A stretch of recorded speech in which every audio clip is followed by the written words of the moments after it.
So, welcome everybody to our new session of seminars here at Thursdays at BrIAS. So today we have some little surprise that we will have three seminars, all the three seminars touching subjects around the world of control and from three speakers from three different Belgian universities. So I'm going to introduce the first one, that is Gianluca Bianchin from UCL, that let me also tell this, had the idea of visiting us last week that he was here for another seminar, and so we decided to directly tackle him and say, okay, then you give a seminar next week. So you know that when you pass by, this is one of the risks that you are going through. So I leave the stage to Gianluca, and I'm very curious to see what he will present to us.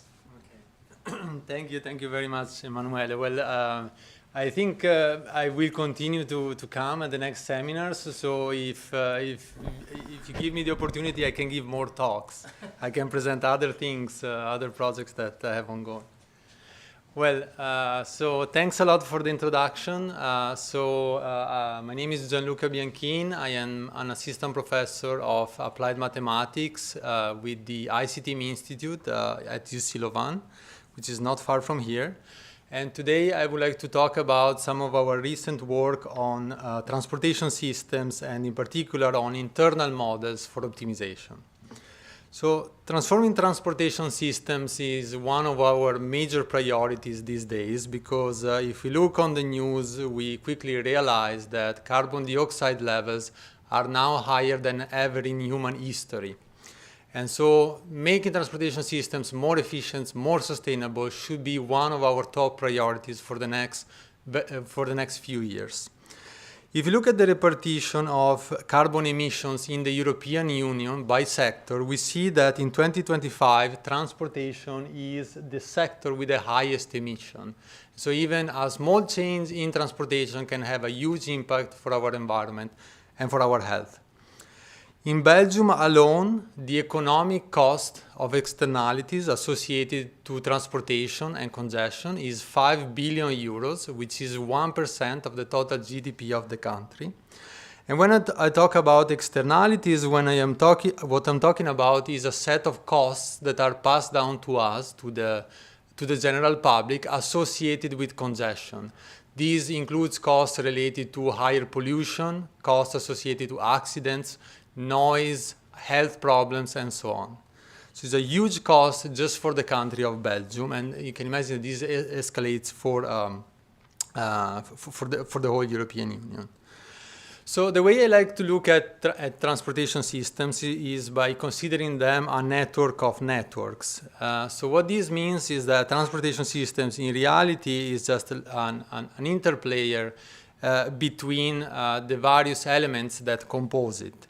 On the one hand, there are the end users, which are us. Whenever we use transportation, whenever we buy a product online, we are making it delivered to our place. We are using the transportation system. And on the other hand, the other players of the framework are the various fleet owners, vehicle owners, railway companies, micromobility companies. As you can see here, there is a very large number of players that all interact by means of this complex system in the middle. So today I would like to introduce my talk by discussing some of the emerging features in transportation. Well, the first one has to do with making them more sustainable and facilitate transition. So one of the things that we have been trying to do in the past few years is to electrify the transportation system. This adds new complexities because we are coupling it with the power distribution system. We are changing the type of vehicles that we are using. Now they are smaller and smaller, and so this changes a little bit the way we plan it, the way we design parking and lanes and so on. Now we are increasingly working with shared mobility. We are all familiar here in Brussels with the concept of sharing bicycles, sharing cars, and so on. We are also all familiar with multimodal transportation, where we can use a light rail, a bicycle, a train, all to just do our morning commute. A second emerging feature of modern transportation systems is related with their increasing complexity.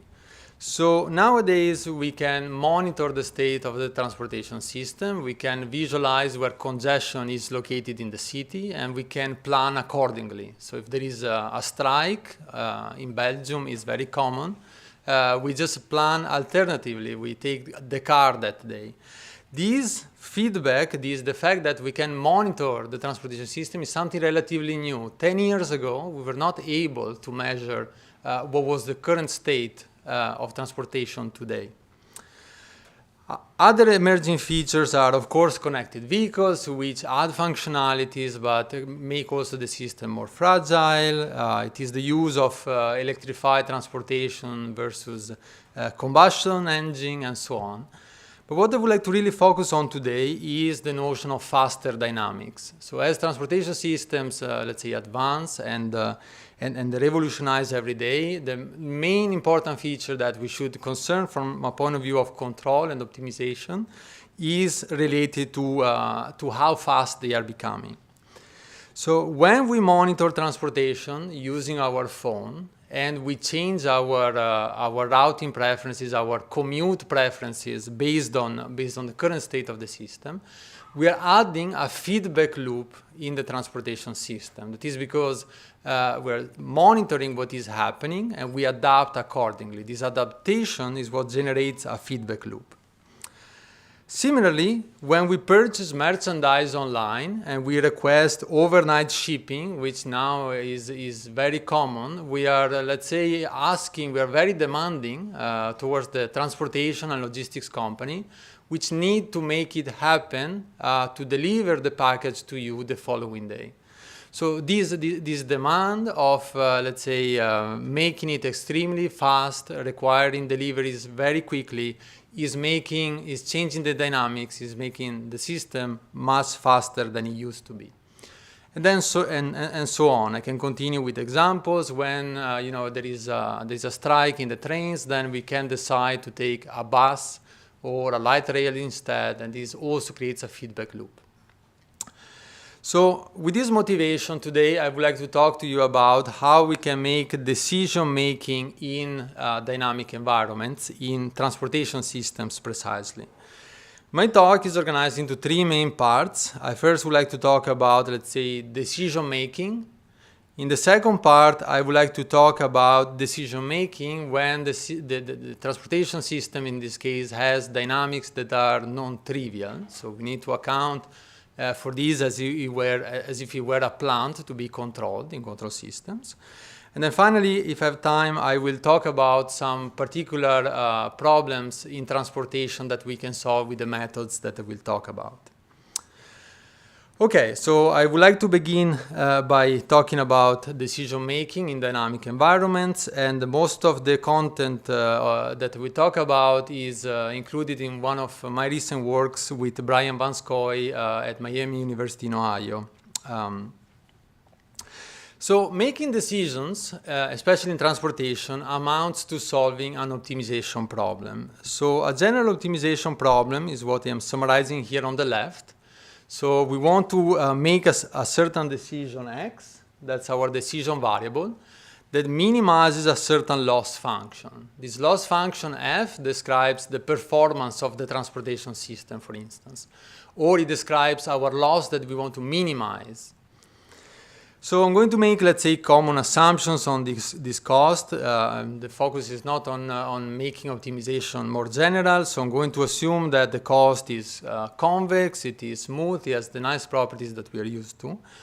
But the main feature I will focus on is on this variable theta. This variable theta, I am going to look at it as a parameter that parameterizes the optimization. And the particular feature is that this theta is time varying. It changes with time. So because some parameters in the optimization problem change with time, that means that at every time t, I am in continuous time here, so we'll denote time by t, At every t, I will have a different optimization problem to solve. This is illustrated here on the graph on the right. So at time t1, I will need to solve an optimization problem. Then time moves to t2, I will have a different optimization problem to solve, and so on. Okay, t3, t4, so at every t, I have a different optimization problem. I'm going to impose some regularity assumption on how this theta changes. I'm going to assume that it is deterministic. I will not focus on stochastic framework today, but this can be done. And all I'm going to assume is that this theta is differentiable and its derivative satisfies some nonlinear function. Okay, so it's a very general assumption. It just asks that theta is sufficiently smooth and is deterministic.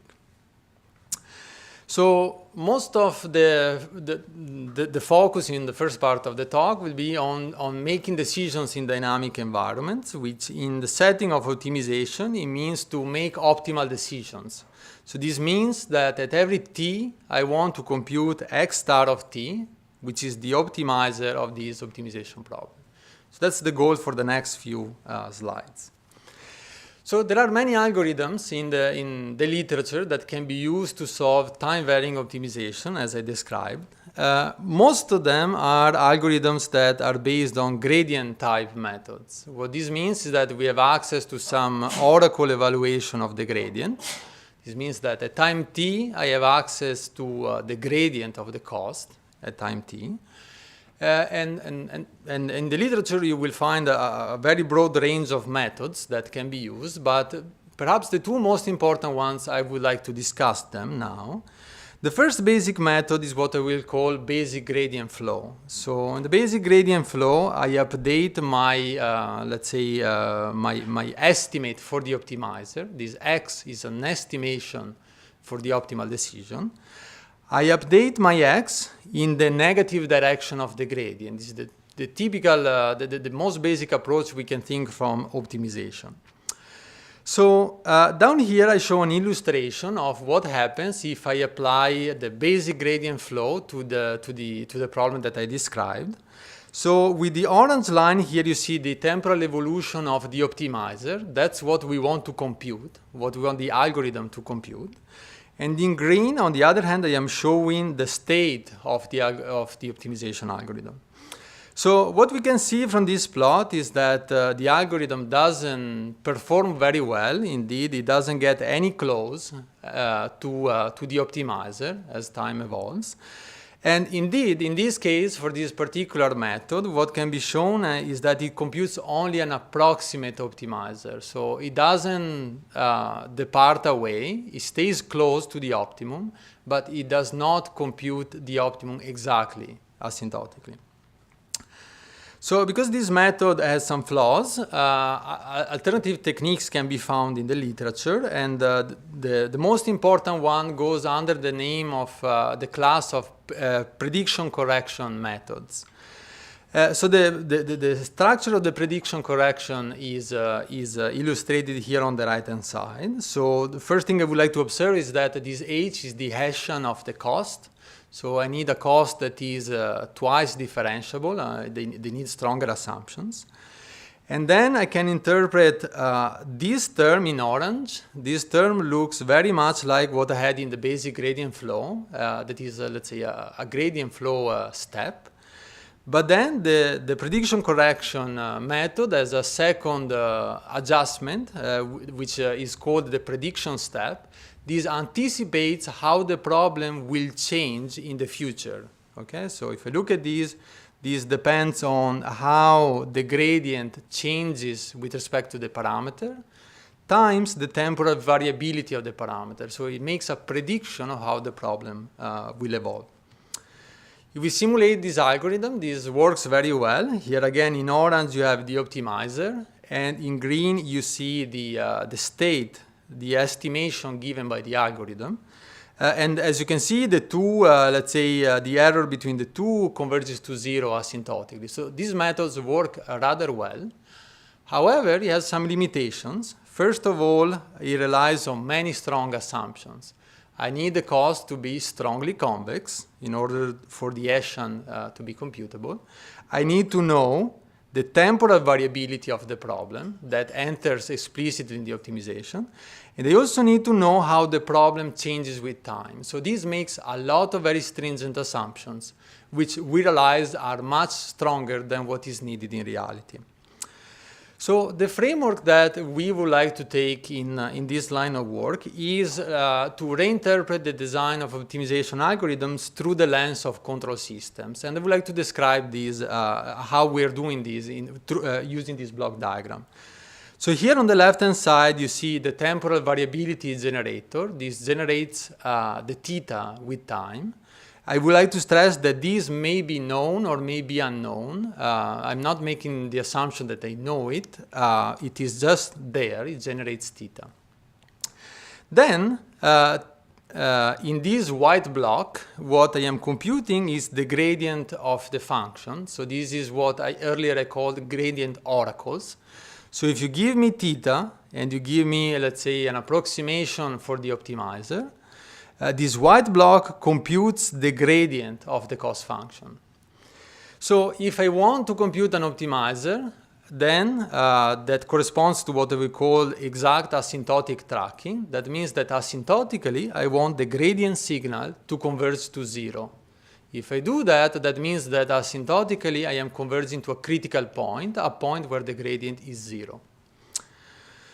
Okay, so that's, let's say, the basic framework of methods that rely on gradient oracles. Now I would like to look at this from the point of view of control systems. So a control theorist, what it would do is it would attach control algorithms to this plant.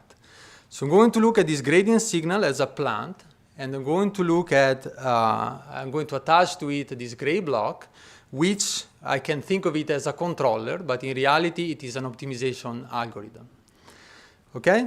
And so what I'm going to need to do is I'm going to, let's say, need to design this gray block so that y of t converges to 0 asymptotically. So that's, let's say, the translation of designing optimization algorithms into designing a controller.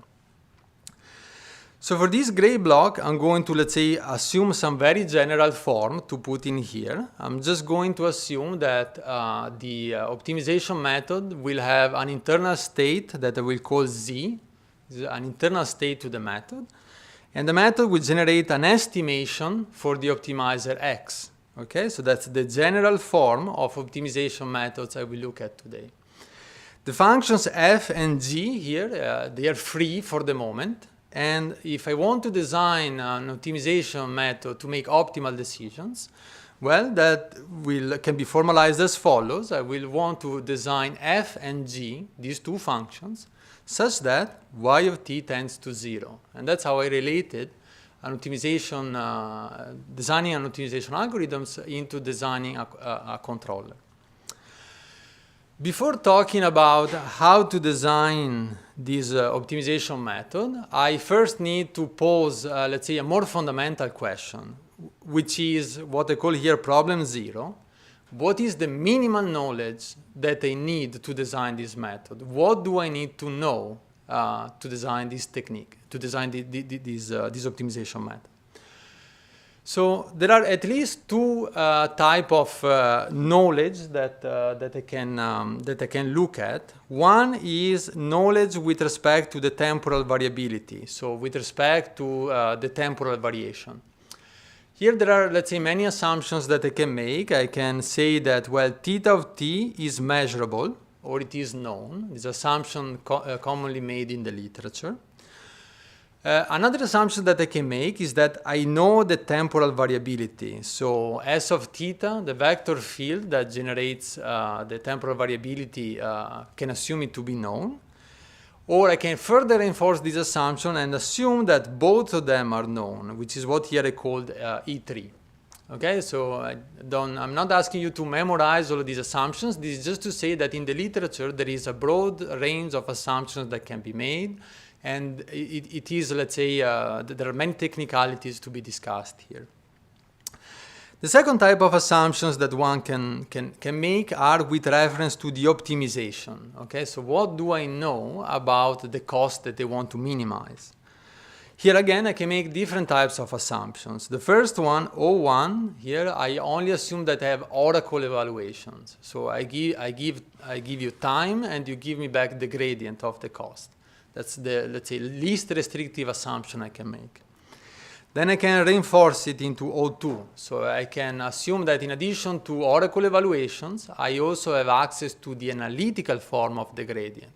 Okay, so this means this reinforcing it because I'm asking to know the analytical form of a function. And then I can add constraints. I can ask that I want to know the sensitivity of the cost, the Hessian as it is done in prediction correction. I can add higher order derivatives. I can assume that the cost is quadratic and so on.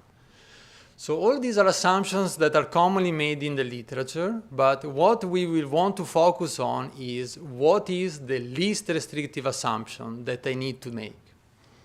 Okay, so that's what I call problem 0. So to address these questions, I'm going to, let's say, look at it from two different perspectives. The first perspective is the one where I can measure how the problem changes with time. So going back to, let's say, my control block interconnection, I'm going first to start from a scenario where my optimization algorithm, here the gray box to be designed, also has access to measurements of theta. Okay, this is very common in, let's say, in regret minimization problems, where after I make a decision, I can observe the value of the cost at the current time. So that's typically what is assumed in those type of frameworks. So that corresponds to a scenario where the optimization method has access to the value of the parameters. So when this is the case, what can be shown is that here inside the gray block, I don't even need to consider a dynamic state. I can simply apply an algebraic map. Okay, so I can say that x is some function of theta. Okay, so in control systems, this corresponds to, let's say, an algebraic controller. So to give a result on what can be said about this type of methods, I just want to open a parenthesis on some control technicalities. So I will say that the algorithm exactly asymptotically tracks an optimizer if there exists an initial condition, if there exists a set of initial conditions, such that when I start there, I ensure that the gradient converges to 0. What I want to emphasize is that this is a local notion, the reason being that the exosystem, the model for theta, is nonlinear. So with no additional assumptions, the only thing I can hope for is some local guarantees. The second notion that I need to give you, to present to you some results, is the notion of limit points of a dynamical system. So a certain point, theta omega, is a limit point of a dynamical system if there exists some subsequence such that when I evaluate the trajectory of that subsequence, I converge to theta omega. And then finally, I have the notion of limit set. The limit set is the set of all limit points of a dynamical system. Of course, these are quite technical definitions. I would like to try to give you an insight of what they mean. Here I have an illustration of typical limit sets for systems. The simplest limit set of a dynamical system is an equilibrium point. This is the case where the temporal variability converges to an equilibrium point. I can also have limit cycles. It's another type of limit sets for dynamical systems, or I can have anything else which goes under the name of chaotic trajectories. That is also the limit set of dynamical systems. Okay, so with this notion in place now, I can give you the first characterization for these, let's say, rather simple type of optimization methods. So what can be shown is that the static optimization algorithm that I just gave you achieves exact asymptotic tracking if and only if there exists, if and only if the algorithm, so that HC mapping, zeros the gradient on all limit points of the temporal variability.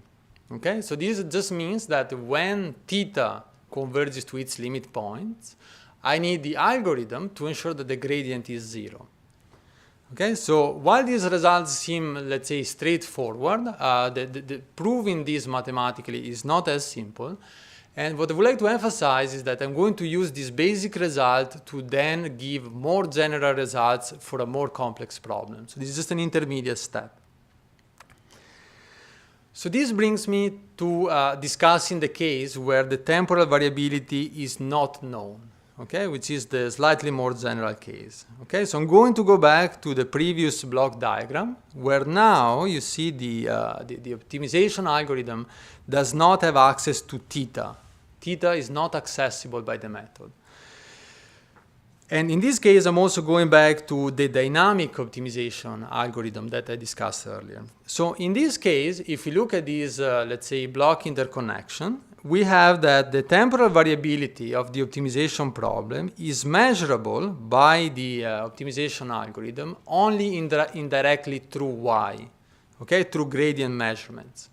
So what can be shown in this case is that I can achieve exact asymptotic tracking only when there exists an exponential observer for theta. This is not, let's say, a limiting assumption. It can be shown that this condition is necessary. If I am not able to estimate theta, that means that theta does not affect the gradient. Okay? And that means that the optimization problem is independent of the temporal variability and it can be removed. Okay, so I'm going to make this technical assumption, which requires that there exists an exponential observer. So there exists a system with state theta hat that estimates the state of the temporal variability theta. Okay, so with this assumption, I'm now ready to give you an existence result. So this result says that this dynamic algorithm achieves exact asymptotic tracking. Such an algorithm exists only when there exists some function hc, again, that zeros the gradient. So this function looks very much like, this condition looks very much like the previous one that I gave for the static case. And indeed, it is exactly the same. So the main message here is that designing dynamic optimization methods and designing static optimization methods is somewhat similar. They exist under the same conditions. The next thing I want to talk about is on how we can design them. So provided that they exist, how can I construct an optimization method? So this is what I am summarizing in this slide. So what can be shown is that this dynamic optimization method that I just described achieves exact asymptotic tracking if and only if there exists some mapping that I'm going to call sigma, such that these two conditions are satisfied. So these are quite technical, but I would like to try to break them down. So if I look at the second condition here, this condition says that GC, so this mapping, zeros the gradient on the limit points. So again, we find for the third time the same condition. But what I would like to focus on is the top condition, this one. So this condition, on the right-hand side, we have the vector field of the optimization method. Okay, so that's some property of the optimization algorithm. While on the left-hand side, I have some property of the temporal variability of theta. So I am going to interpret, let's say, this condition as an internal model principle. This condition tells me that in order to exactly track the optimizers, I need the optimization method to be algebraically equivalent to the temporal variability. Okay? Or in other words, the optimization methods need to incorporate an internal model of the temporal variability. And we gave this naming in line with some works done in the 1970s by some very famous authors in control systems, Bruce Francis, Wonham, Davison, Isidori, that worked on linear control and formulated an internal model principle of control theory. So this can be interpreted as the analogous one in time-varying optimization. Perhaps the most important implication I would like to discuss of this result is what is summarized down here. So down here, what we found is that on the limit set of the temporal variability generator, the state of the optimization method, Z, and the state of the temporal variability, theta, must be related by a change of variables. So there must exist a change of variables that allow me to go back and forth between the state of the optimization and that of the temporal variability. Okay, so just with this characterization, now we can also come out with techniques to design optimization methods. So one particular case is the case where I choose this sigma to be the identity mapping. So that means that Z and theta are identical. So this sigma is just the identity map. And in that case, what the optimization algorithm is just a reduplicated copy of the temporal variability. Okay, so that's what we summarize here. The optimization algorithm must be a copy of the temporal variability. And the method to design an optimization algorithm is summarized here on the right-hand side. I just want to give an idea what this does. So first, I need to find a mapping that zeros the gradient. Again, this comes out again. I need to find some function that zeros the gradient on the limit points. And then the vector field of the optimization algorithm is an exponential observer. So it is a state estimator for the temporal variability. And here you can see how optimization and control are closely interlined in this design method. Okay, so the algorithm is quite technical, so I thought I'd try to give an insight through an example. So if, for instance, we would like to solve a quadratic optimization problem, okay, so here I have a quadratic cost plus a temporal variability that depends on theta. And if I assume that the temporal variability follows a linear model, then the equations that I just gave you simplify a lot. So a mapping that zeros the gradient can be computed explicitly. This is a mapping that depends on the matrices that define the optimization, R and Q. So it can be computed in closed form. The conditions for the internal model that earlier I told you they look a little bit ugly. In this case, they simplify a lot. They become two linear matrix equations, which are much simpler to solve. And then the dynamics of the optimization algorithms are summarized here. So this FC is an exponential observer for the temporal variability. And this GC is just a mapping that zeros the gradient. So I hope I gave you an insight of how the design of methods can be done. Now I just want to connect these to the literature and reinterpret some, let's say, results that we have been using for quite a while. So if I go back to the basic gradient flow method, this was the method that was not capable of computing the optimizers. It was only capable of reaching an approximate point. What can be shown is that this method satisfies the internal model conditions that I gave you, where the temporal variability is a constant, so its vector field is 0. So we can now reinterpret this inexact convergence. The basic gradient flow contains an internal model of a constant, so it can only track time-varying problems that are constant. Okay? And so let's say this was a very interesting finding because we realized that gradient descent methods contain internal models of constant signals. On the other hand, we can also look again at prediction correction methods. I told you that these work very well, but they rely on very strong assumptions. So what can be shown is that these prediction correction methods, asymptotically, they are just a numerical technique to asymptotically compute a mapping that zeros the gradient. So all of these methods, well established in the literature, are just a particular case of all the analysis we have here. There is one more question that is important asking, which is concerned with what do we do if we do not know internal models. So what the message of my presentation is, the only way to track an optimizer is that you need to have an internal model. If we don't have an internal model, what do we do? Well, these results can be interpreted as a fundamental limitation. If you don't have an internal model, you cannot hope to have exact tracking. You will need to settle for some approximate computation. However, when the temporal variability is bounded, then some robustness results can be given.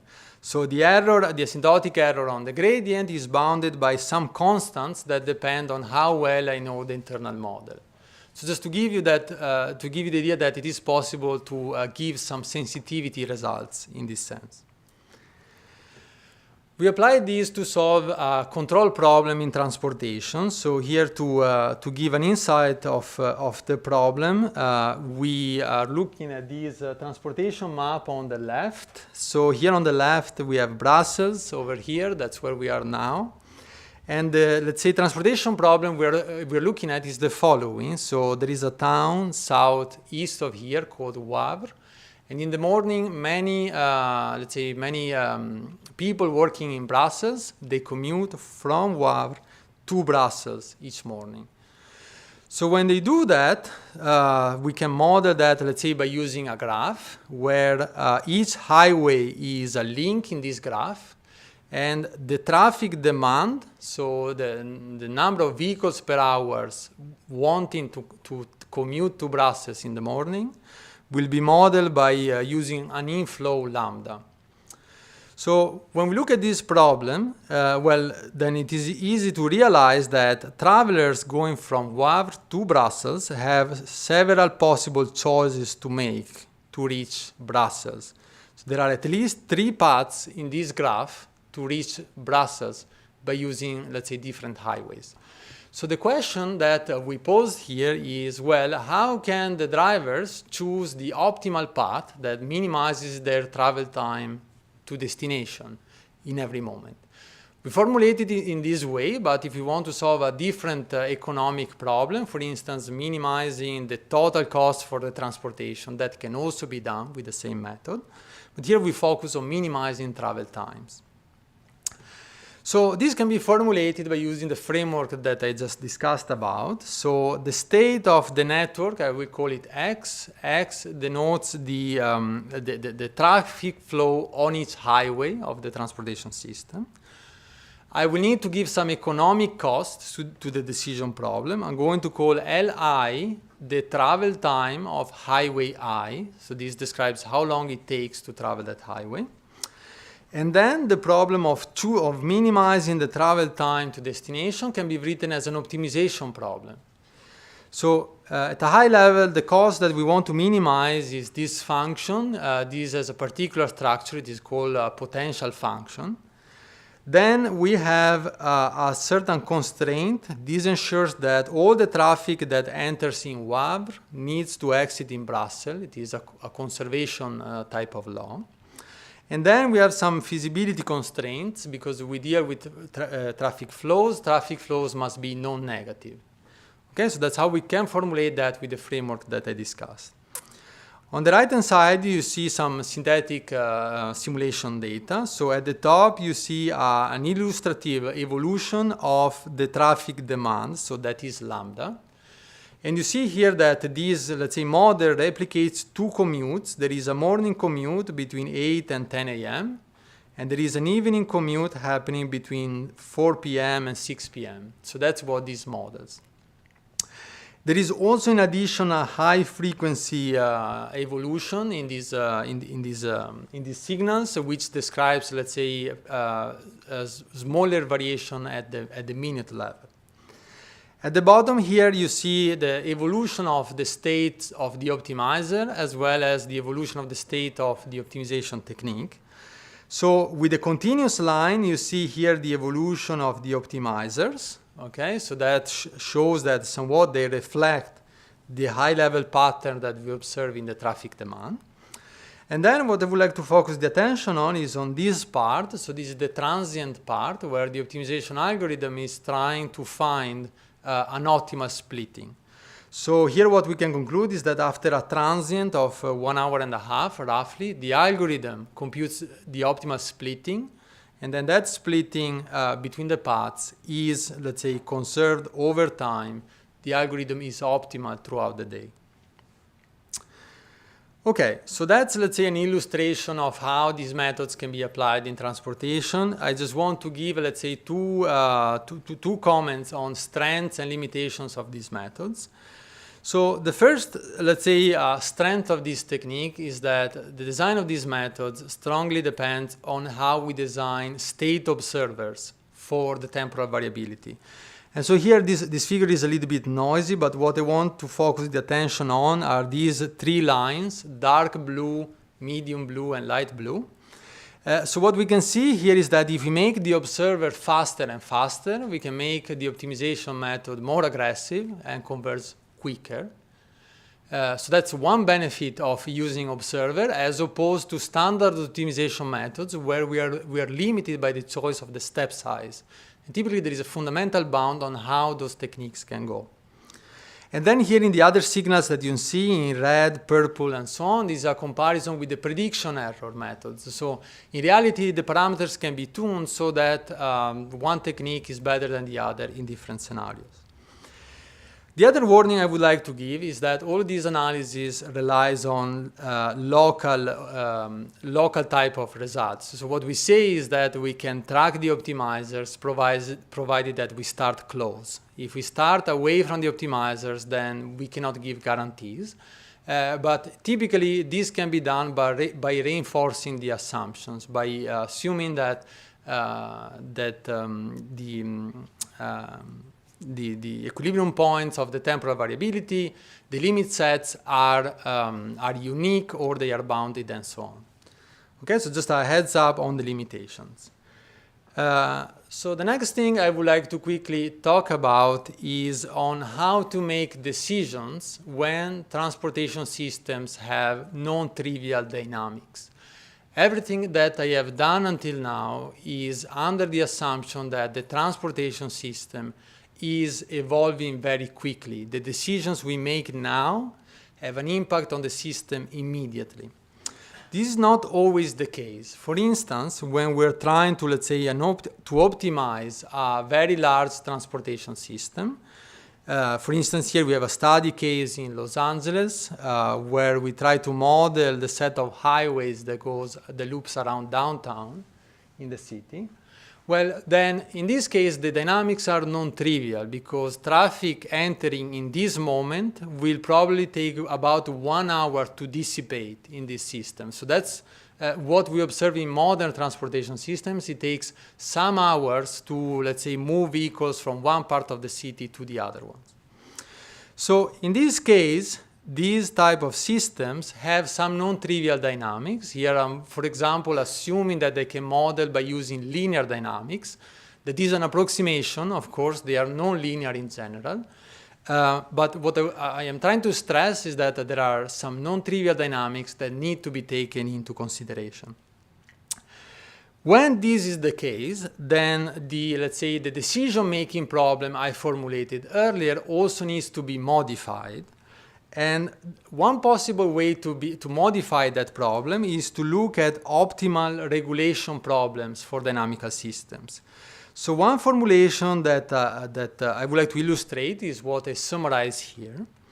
So what we would like to do in this case is we want to choose an input state and output to this system. So the input is what I will call U, X is the state, and Y is the measurable output of this dynamical system.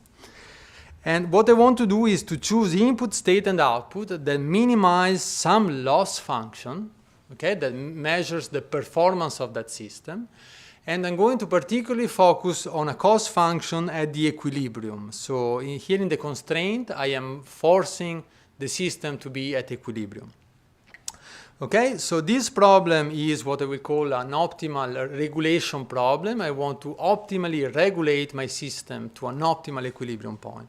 Very similar to what is done in extremum seeking, for example. So again, this problem on the left is parameterized by the disturbance W affecting the system. Okay, so this W enters the optimization and makes the optimization time varying. So similarly to what I had in the first part of the talk, this is also time-varying optimization, okay, where I have one different problem, one different optimization problem to be solved at each time. Okay, and so here I can formalize the optimal regulation problem as follows. I want to design a feedback controller for you such that I regulate state, input, and output to the optimizer.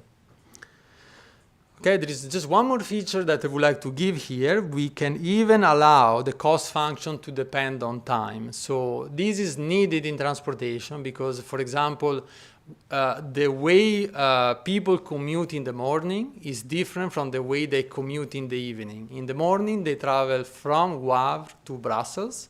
In the evening, they go the other way around, from Brussels to Wavre. And so we can allow for temporal variability in the cost. Okay, how am I doing with time? How much more do I have?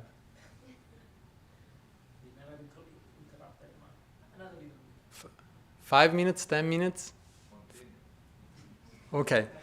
So I just would like to give an insight of how these type of problems can be solved. So first of all, a few comments on let's say, the background on these optimal regulation problems. So these optimal regulation problems are very much related to what has been done in control in the context of output regulation.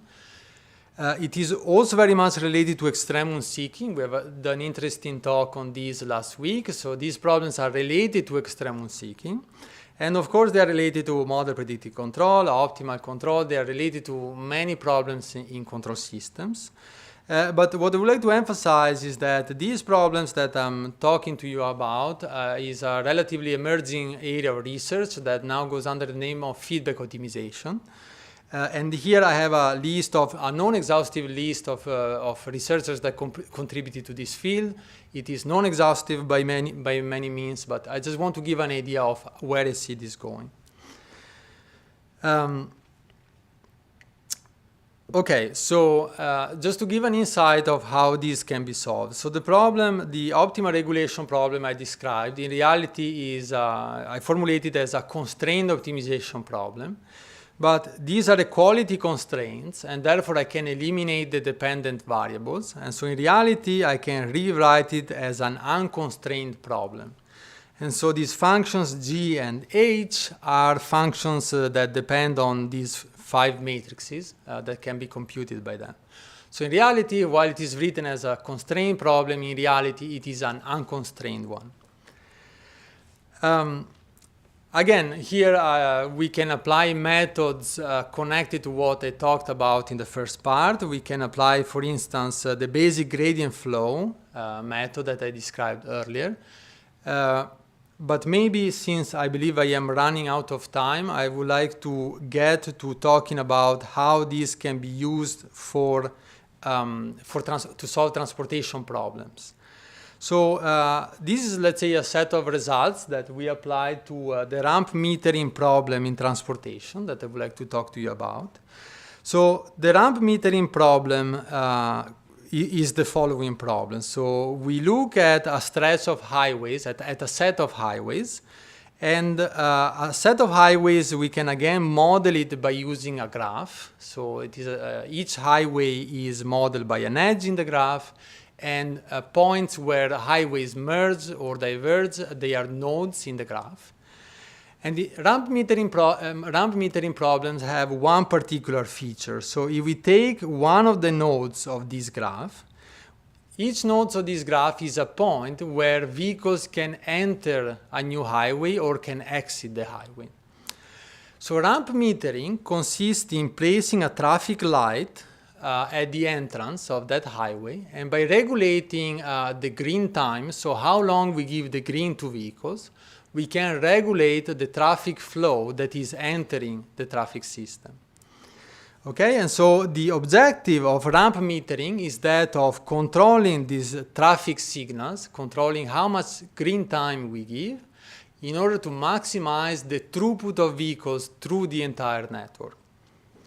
So just a few words on how this is done until now. This is typically solved through very simple control methods. There is a PI or PID type controllers that are applied only locally, or transportation engineers run a simulation-based approach. What that means is that they do Monte Carlo simulations based on different scenarios and so on, and they optimize their choice of lights.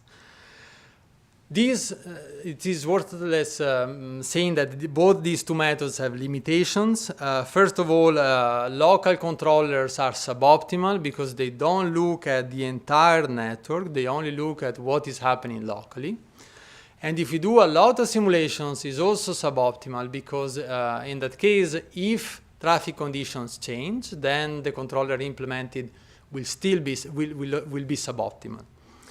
Okay, so what we want to do is instead do something, let's say, more advanced and apply the optimization method techniques that I talked to you about. So here you have an illustration of what can be done. It is a little bit of a busy slide, but on the left, this is a way we can model the transportation system. There are models, macroscopic models of how this can be described. The most popular one is what is called the cell transmission model. It is a model that describes how traffic densities evolve with time. So this is a dynamic model of transportation. And then we can formulate the ramp metering problem as an optimization problem. So what we want to do is we want to maximize the throughput through the network. We want to try to meet the demand, so let everybody that wants to go to Brussels go as much as possible.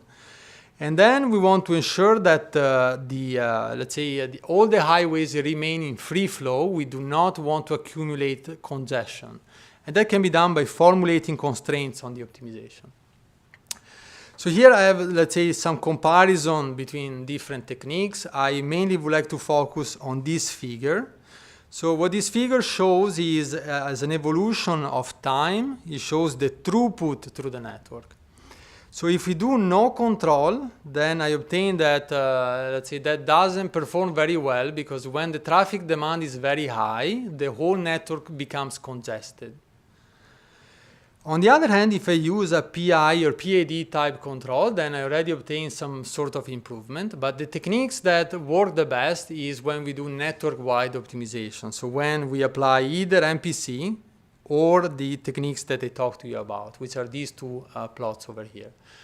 What I would like to stress is that MPC struggles when there are unmodeled changes in traffic congestion. Well, on the other hand, the dynamic methods that I have been presenting today work much better, even if they use a simplified model, work much better when there are unplanned changes in congestion.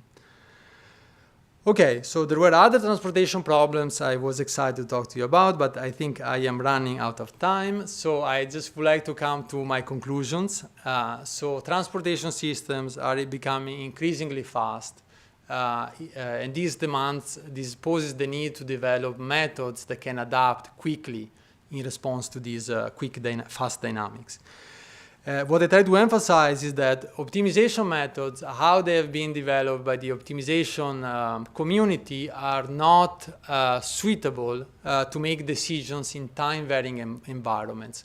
The basic gradient flow fails or is inapplicable in many cases. I give you a fundamental limitation, which is that we can guarantee optimality and tracking of the optimizers only when we have an internal model of the temporal variability. If we don't have an internal model, we will have to settle for approximate optimality. I also discussed a little bit the problem of dynamical systems. So when we are trying to optimize transportation systems at a network-wide level, then their dynamics are non-negligible. They are fast, but they are not infinitely fast. And accounting for those dynamics mandates the use of the techniques I hinted at in the second part. And the main finding that we have there is that what can be done when the transportation system has non-trivial dynamics is to use optimization methods that are slower than the transportation system. I haven't touched much upon this, but I'm happy to discuss it offline. With this, I would like, of course, to thank the funding agencies that supported this research and the many collaborators and students involved. And thank you very much for the attention. So, are there questions? time for questions.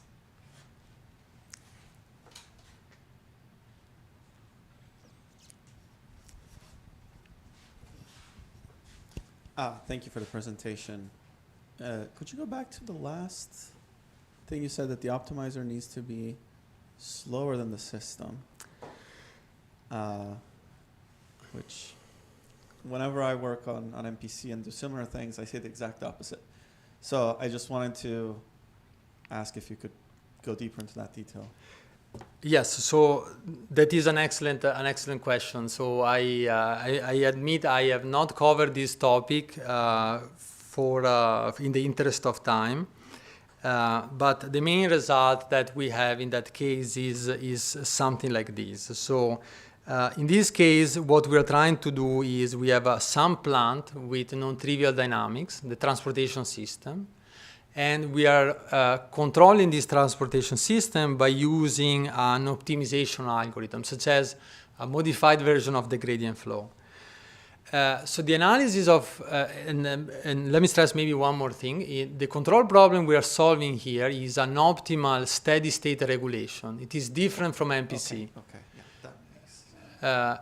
In that case, what we can do is borrow some analysis from optimization. And the general message in optimization is that if you use a gradient descent iteration with a sufficiently small step size, everything will work. And here the message is the same. I need to use a gradient flow type of iteration with a step size sufficiently small. But yes, this is, let's say, a main gap between steady state regulation and MPC. While MPC focuses on transients, this steady state regulations is more concerned about the steady state. So since you're interested in the steady state, the plant needs to be fast enough that it goes to steady Exactly. state before you Faster optimize. than the controller, Okay. yes. Okay, makes sense. Thank you. Other questions?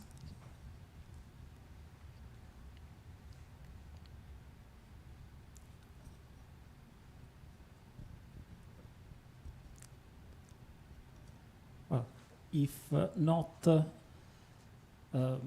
I would thank again Gianluca, and I would stop here also because today we have exceptionally 3 speakers instead of 2, so I think it will be more time for the discussions around the coffee. So as usual, we take a 15 minutes pause, 10-15 minutes pause, so that we can get a coffee, we can get a small sweet, and recover some energy for the next 2 seminars.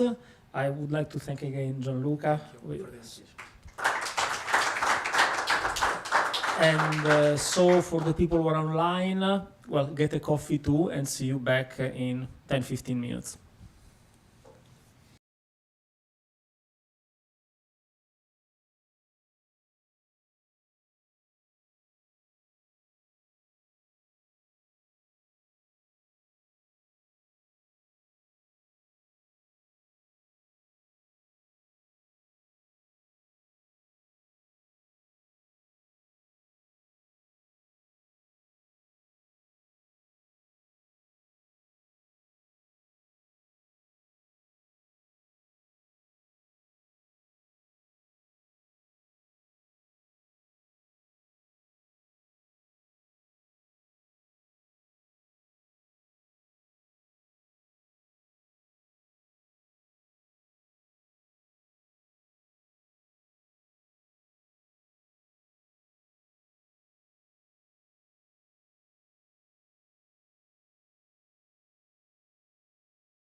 Okay, so welcome back after your well-deserved coffee.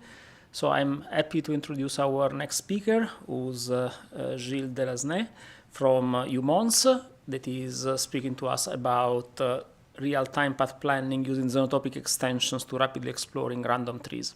So I leave you the stage. Thank you. So hi everyone. So I'm Gilles Delasnay.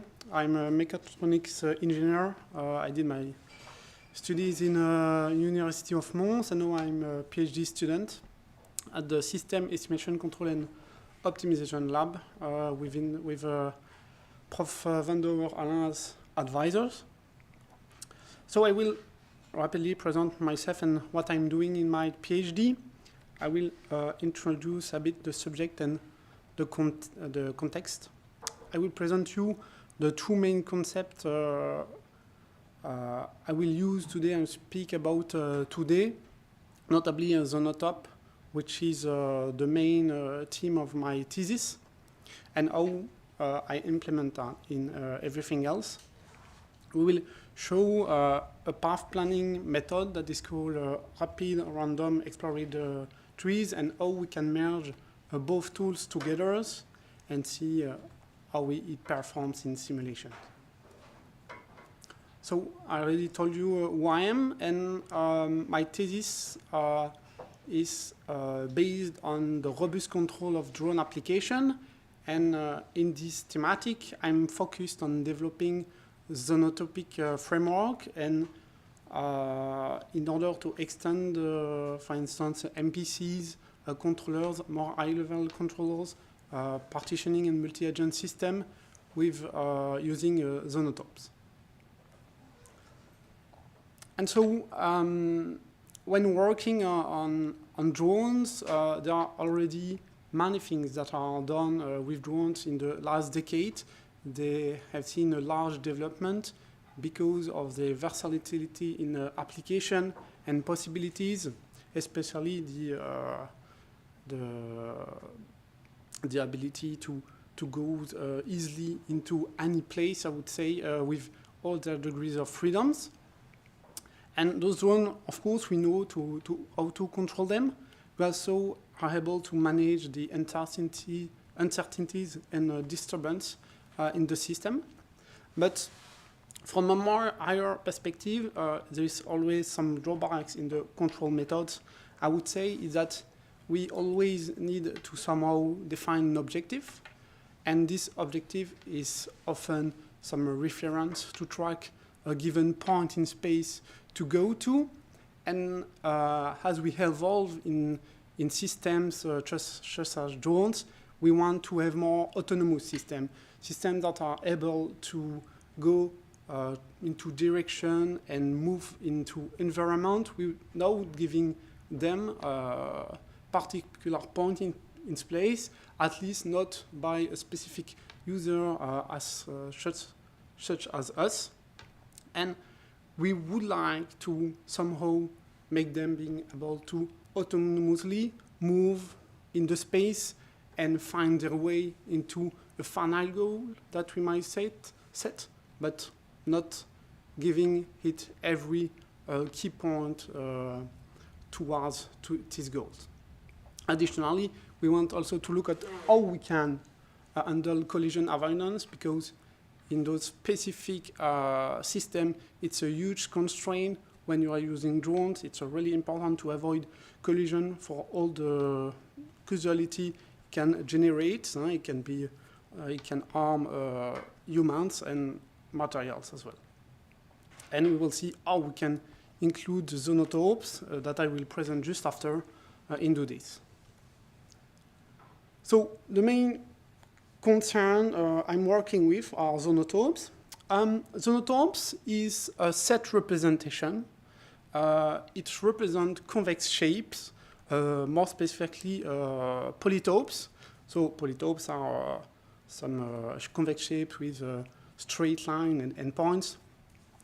And those xenotopes exist, of course, from long ago, and they can be defined using their vertices, their edges. They can also be defined by using a half-space representation, with linear constraints. But more recently, a bit more than 10 years ago, a new definition has emerged, which is a generator-based definition, which is this one right here. And this new definition enabled a lot of algorithmic improvement in the research, especially in what we call reachability analysis, because we could develop some linear algebra for the zonotopes, and we could use them in mathematical operation directly. Another advantage of zonotopes with this definition is that they scale well with the dimensionality of the system. And so, what is exactly a zonotope, and what is this new definition we have? It's kind of simple, because you have a first element that is the C that is defined as the center of the set. Okay, it's a point in space, so you define your space dimension and you define a point, and then you simply define a matrix with a number of generators. So those are simply vectors that give direction into the space, and the zonotope is simply the linear combination of this center and those generators. So to make it more easy to understand, here's some illustration. So we have a 2D space on the screen, and the first thing we define is the center C. So it's just a point in the space that we can define. And to build the zonotope, we will define multiple vectors that are called generators. And for instance, on the left, you have a first zonotope that is construct using only one generator. So you have this vector that is defined that goes into some direction. And the zonotope is built by the linear combination of the centers and this zonotope in both the positive direction of the vectors and the negative direction of the vector. And as you build zonotopes, you can add as many generators as you want. For instance, in the second case, we have a zonotope with 2 generators. And what we have is that we added, in fact, from the first one, a second generator that is horizontal. And you see that if you take this first one and you shift it along the second generators, it creates you these shapes, okay, these 2D shapes, which is convex shapes, a polytope. And when you define the top, you can add as many generators as you want. For instance, you could add, again, vertical generators, and so you are not limited to the size of the space, but you can have infinitely number of generators. And additionally, to those generators, what you can do is add linear constraints to the generators, which allows you to reduce somewhat the space that the zonotopes is representing. Giving you, for instance, these shapes, it allows to go a bit further than zonotopes. It's what we call constraint zonotopes, and it allows to represent any convex polytopes, because in the case of zonotopes, we are limited to a symmetric representation. So what you have to understand is just zonotopes are a set-based representation. It's convex 2D shapes, and it's kind of intuitive representation with one center and a number of generators. The advantages is that you can represent any convex shape, in fact, with zonotope. Just by defining an error, you can always add a number of generators to go below this defined error. Okay, and so how can we use those zonotopes in path planning? I want to discuss a bit on the planning problems and see how we can merge this with zonotopes. In the work we are doing, we are working with what we call rapid exploring random trees. So those trees are sampling methods in which, where you have an environment that is defined with obstacles, you will randomly sample the space with points. And from those points, you will build a tree. and the tree is slowly exploring the environment.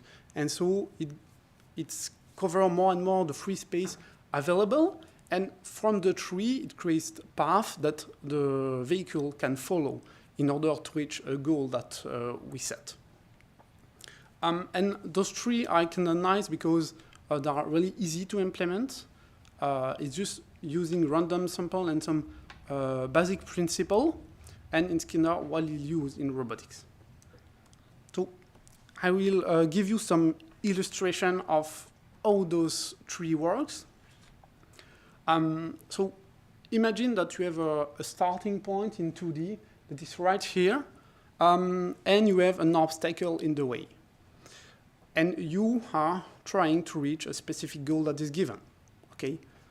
For us, of course, it's easy to build a path when we look at it, but for the autonomous vehicle, it's not that obvious. And how can we do? The idea is to randomly sample the space. For instance, we sample a point here that is a sample point. The first thing that we do is that we check if this sample is colliding with any obstacle in the environment. In this case, in not the case. When it's colliding, simply we reject the sampling and we sample another point. Then you can link this point to the actual tree. At the first step, of course, the tree is just the first node that is the starting point. And what we do is that we move this sample point closer to the trees, and it creates what we call a new point. And these operations aims at building a point that are actually close to what we are actually exploring, and not building points that are too far away from the trees. And this can be specified by some parameter, the step size parameters. And this build the first branch of the tree with the second node. And this operation is repeated as many times as it needs in order to reach the goal. So at some point, we will continue to build the tree, and at some point, we will achieve to be close enough to the goal, and it will create us a path that is collision-free toward the goal without setting manually the intermediate points to go to these goals. And so here you have a second example. When the tree is built, you have a new sample. You link this point to the closest node in the tree. In this case, it's the second node that we create. And then we bring back the sample towards the tree. And you can do that again and again. One major problem when you see this is, of course, the optimality of the path or its length. Due to random sampling, of course, the path may be kind of arbitrary to reach the goals, and it's not optimized. And your vehicle, we may take a large path or something that is not going straight forward to the goals. This is because the method is not converging to the optimal path. And in order to achieve this convergence, there is a subtitle feature that is added in the RTT star algorithm. And in this algorithm, there is an additional step that is done when you add nodes to the tree. Once you add a node to the tree, you can choose a part of the tree and say, okay, we will look if for every node that we create, we actually take the tree is actually taking the shortest path to go to each node or not. And so we can compute this by a metric. Typically, is the Euclidean norm to go from node to node. And if nodes are not the shortest path to go from one to each others, the rewiring operation aims to build new paths within the nodes that are already defined to find the shortest path. And this way, it's possible to show that the path not only will go towards the goal, but that the path that we are creating, the more sample we take, we are converging toward the optimal path. And so now we have seen that high planning system, we have seen Zonotop, how we can merge the two. The thing is that in high planning system, there is still a problem of obstacle representation, because often obstacle will be represented specifically with their shape. For example, we will use circles and represent them with their equation. We will take squares that will represent with some vertices, and so on. And we do not have a single tool to represent the obstacle. We can make ellipsoid in some case, but ellipsoid are kinda conservative. And so the first idea is, in fact, to formalize all this planning and all this environment using the zonotopes, as they can represent bounded volumes in any dimension. And that's the first idea. The second idea is to not only explore point. When we are using the actual algorithm, we sample a single point and build lines between the nodes in the tree. The idea here will be not to sample points, but to sample whole regions, and those whole regions will be represented by zonotopes. And when we do that, we allow for checking not just a single point in a space or checking for a collision into a single line, but an entire region, and we can cover more space, available space in the environment. And so the goal will be to build this node, but you can think it of giving it some thickness to the line that we have. Not only just building branches that gets longer and longer, but also giving thickness to the tree. And this can be done because zonotopes have many operations are available in the set theory. You can do the Minkowski sum, so it means you can take two zonotopes and make the sum. You can multiply zonotopes by a matrix. You can compute the intersection of two zonotopes, and you can do some collision checking via linear programming. So it's kinda easy to do. And this will allow us to create some kind of corridors in which we could even optimize even better path if needed. So the principle is the same as without using zonotope. We simply, instead of sampling simple points, we will sample region. And so the idea is directly to define a zonotope with generators where the generators can be parameters that we fix. It fixes the size of the sampling region we take. And then, thanks to zonotopic algebra, we can use what is called the convex hull to extend some lines between the initial region that is around the start point and the new node that is created. So the convex hull, you see, is like an extension of the line that we create between 2 points. Here we create a big zonotope that contains the two initial constants, and it makes a link between the two with thickness. And so as you parcour the tree, you see that you are the space, you are not just building a tree with lines, but you are giving it thickness, and you explore more and more the space. And so now I will show you some simulation results that we did. In those simulations, we have multiple things. We use a variant of RTT because in those algorithms there are many variants to optimize a bit more the algorithm. You have, for instance, a batch RTT, you have informed RTT, and so on with different assumptions. And in this case, we took a real-time approach because we wanted to apply it on a real-time vehicle. So the real-time approach is simply considering the vehicle is already moving along the tree, even if the final path is not found yet. And so on those graphs, you have in green the starting point. In yellow, you have the goal point, and in red, you have some obstacles that are defined by zonotopes directly. So we give them, typically those are squares, so you give them centers, and you give them 2 generators, one vertical and one horizontal generators, and it creates you a square. And what happens is that, of course, the blue point is a vehicle that is already moving along the tree, but you don't have to focus on that.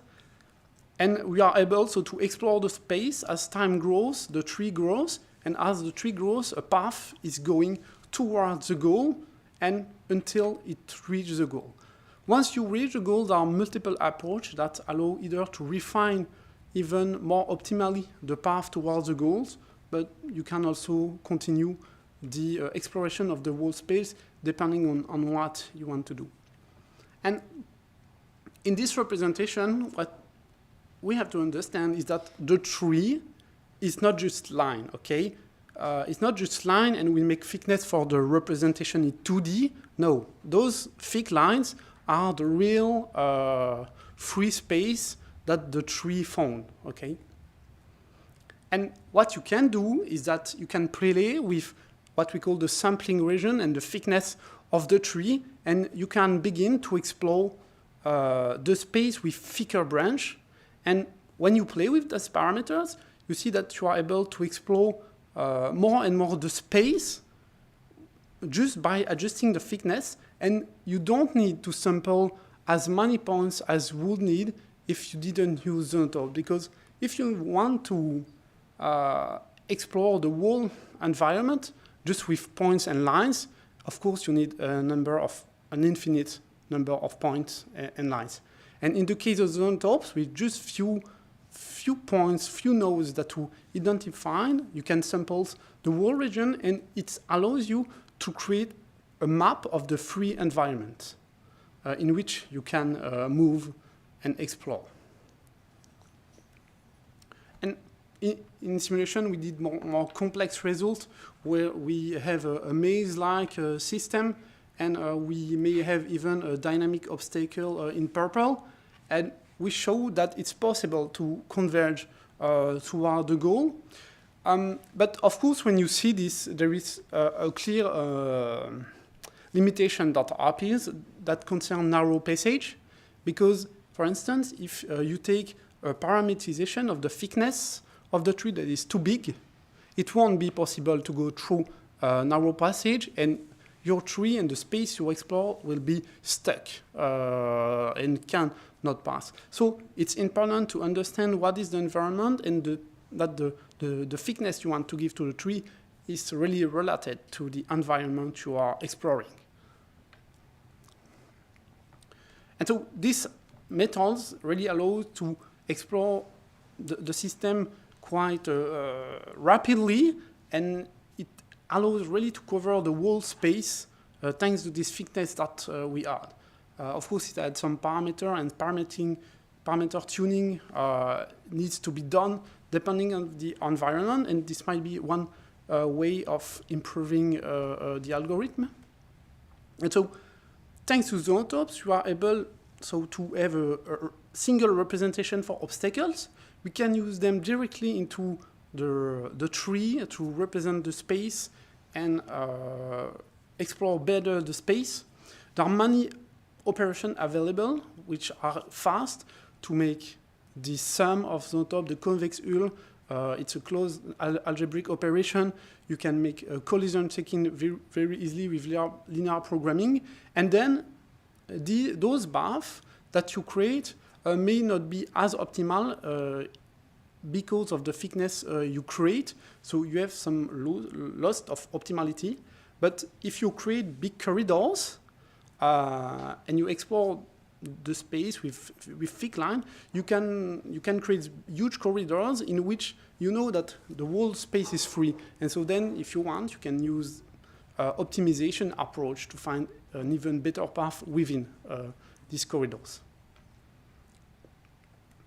And that's it. Thank you for your attention. And if any question, you're welcome.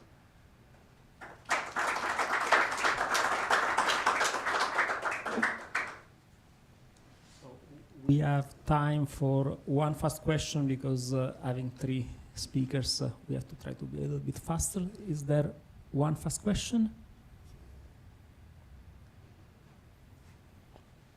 Michel? Okay, thank you for the nice talk. I was just wondering when you are taking if I understand well, you are taking the convex hull of your successive zonotopes. Yeah. And so, isn't there a risk that by taking this convex hull, you hit some of your obstacle, or you have to check each time? So the idea you intersect the obstacles for the whole pass. Yeah. So the idea is to check the intersection between the convex hull and the obstacles. So when you sample the space, the first thing you do is you identify the best node, you create the convex hull, and only then you make the checking, because the point to sample is within the convex hull. So you can directly check the collision with the whole convex hull. And it doesn't change much the linear programming, because you just, when you do the convex hull, you are just adding some generators to the zonotopes. So you a new zonotope with additional generators, and you can just make the linear programming for the collision checking. Okay, but so you could reject some samples due to the conservatism introduced by taking the convex hull? Yeah, of course. The idea was to expand when you take the convex hull, you somewhat expand linearly the sampling region from the node toward the new point we are creating. So of course, we could have case where if we just created a line, we would not have intersection, but if we create a convex hull, we create an intersection because of the additional space we take. And that's one limitation of the algorithm, is that when you are close to obstacles, you may need, in fact, refine the sampling region.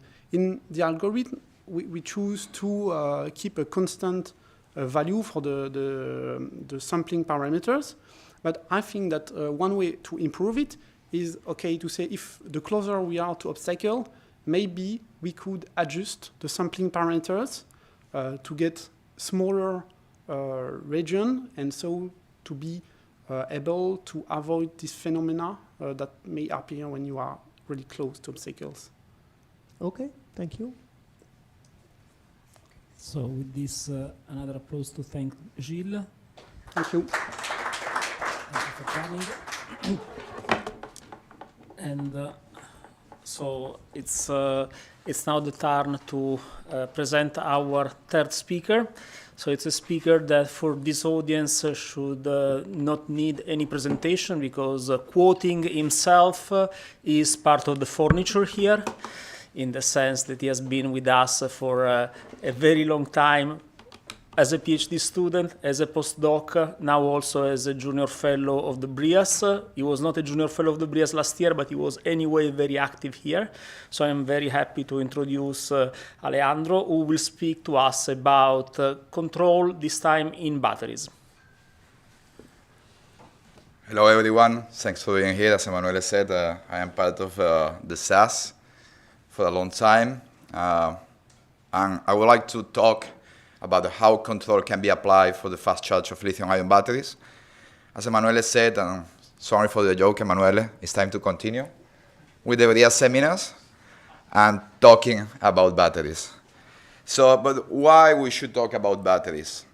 For most of the attendees here, and also the public attending online, we use batteries every day, but we know that all the devices powered by batteries, they have a limited and useful time. We know that the battery will decrease and we should stop using the device.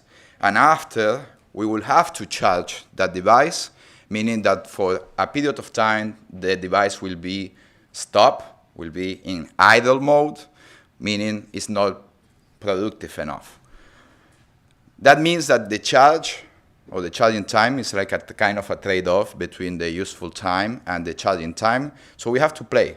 We need to reduce the charging time because perhaps for most of you, it's not relevant, the charge.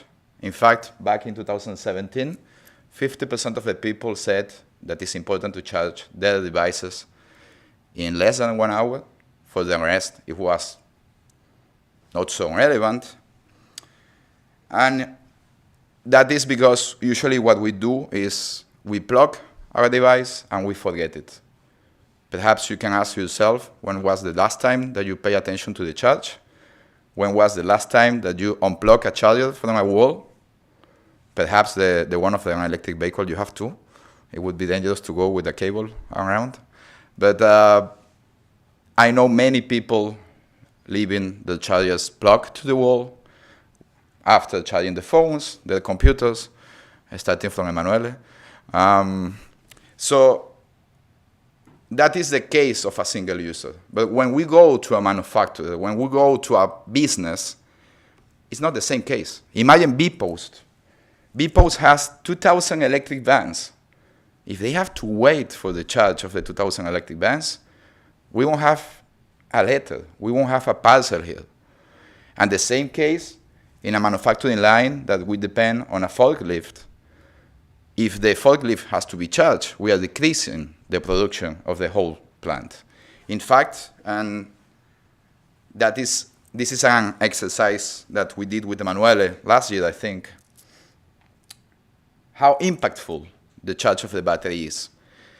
Taking as an example the same electric forklift of considering a 5 kilowatt battery, kilowatt-hour battery, with a regular charge, we have per year a revenue of 130,000 euros.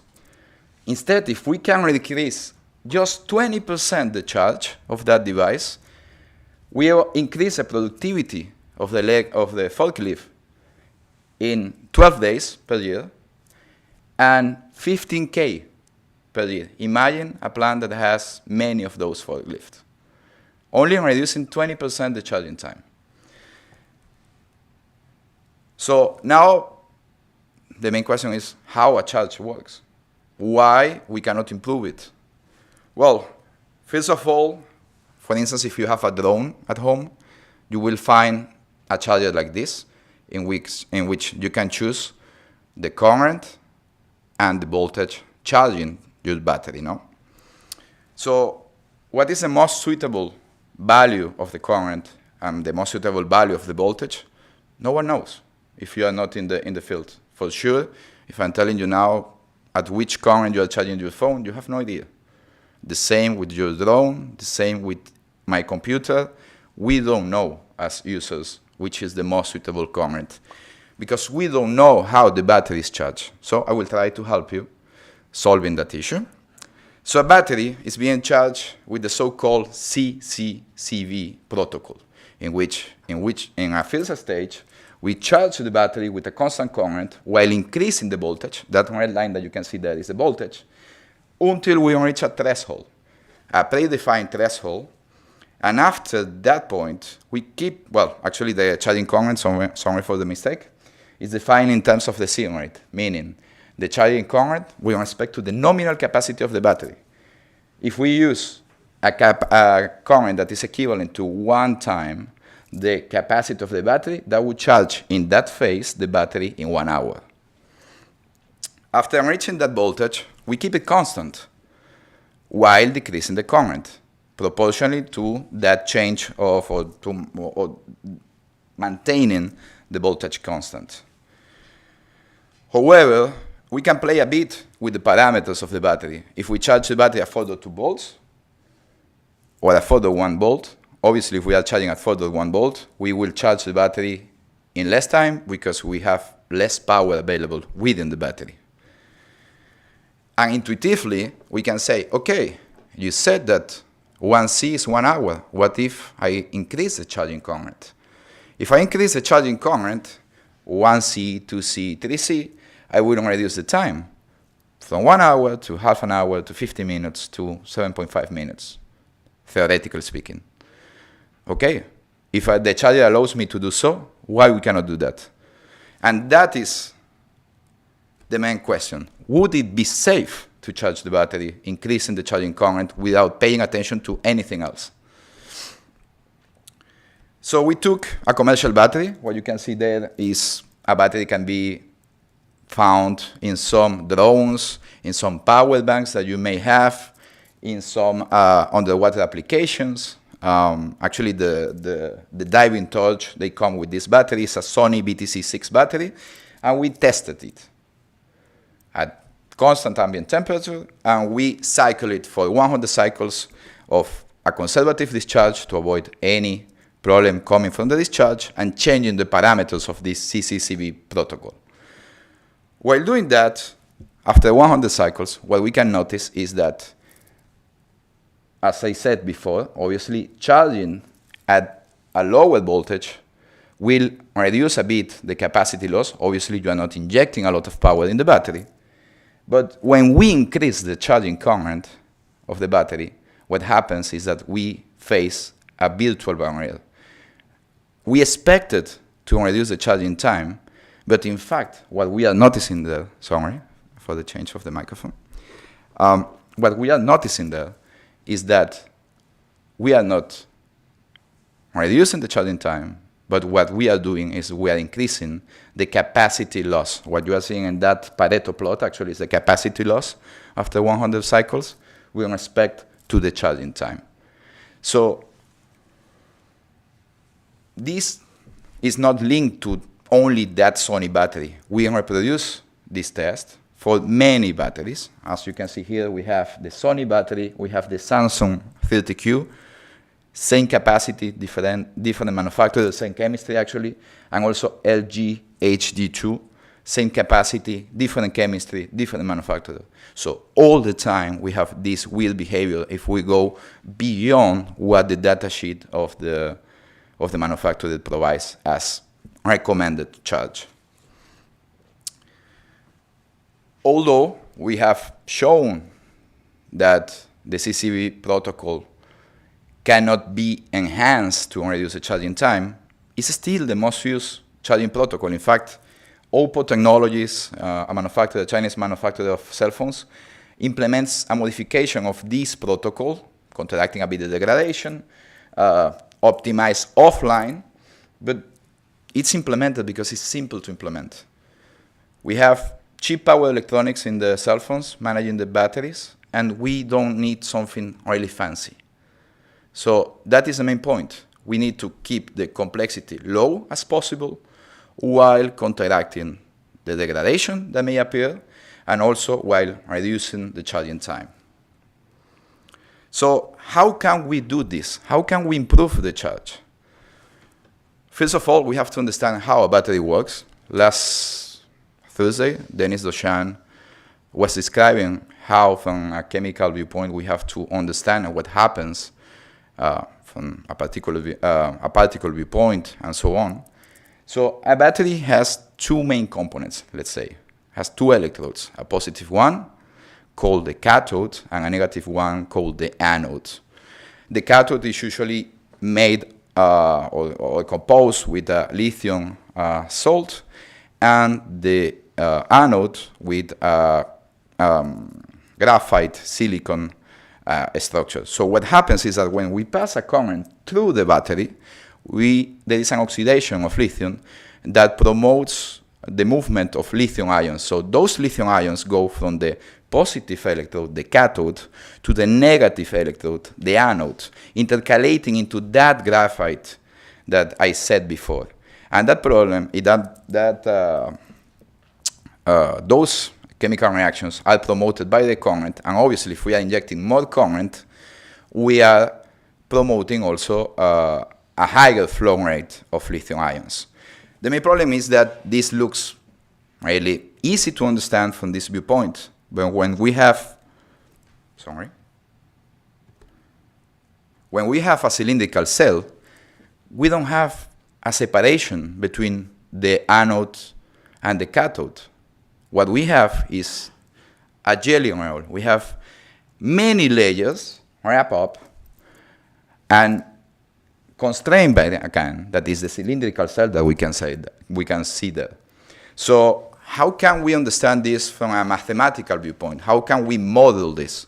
Well, we can resort to equivalent circuit models to characterize in a micro scale what happens with the battery, meaning we can characterize the output voltage, the current, and the temperature through RC models, resistors and capacitors models. But the best approach is to use electrochemical models. In electrochemical models, we are able to characterize in an accurate manner the electrochemical phenomena happening inside the battery. The main problem is that they are quite complex because they are based on partial differential equations, because we have diffusion of lithium ions, we have kinetic terms linked to the reactions happening in both electrodes, and we cannot use them for control purposes. The main reason is because they have a high complexity, high computational complexity. So this is one of the first points that I would like to highlight here, is that the models that we use in control sometimes are good for simulation, but in this case, we cannot replace something that is logic-based as the CCCV by implementing something that will depend on a complex model. So to reduce this computational burden linked to the model, we have used, I think for the last 8 years, an analogy that departs from this characterization of the anode and the cathode based on the diffusion, that is simplified considering only one particle of the electrodes, meaning one particle in the cathode and one particle in the anode, and assuming hydraulic analogies. So we can see each electrode as a tank, and the flow rate, the inlet, is the lithium ion flow.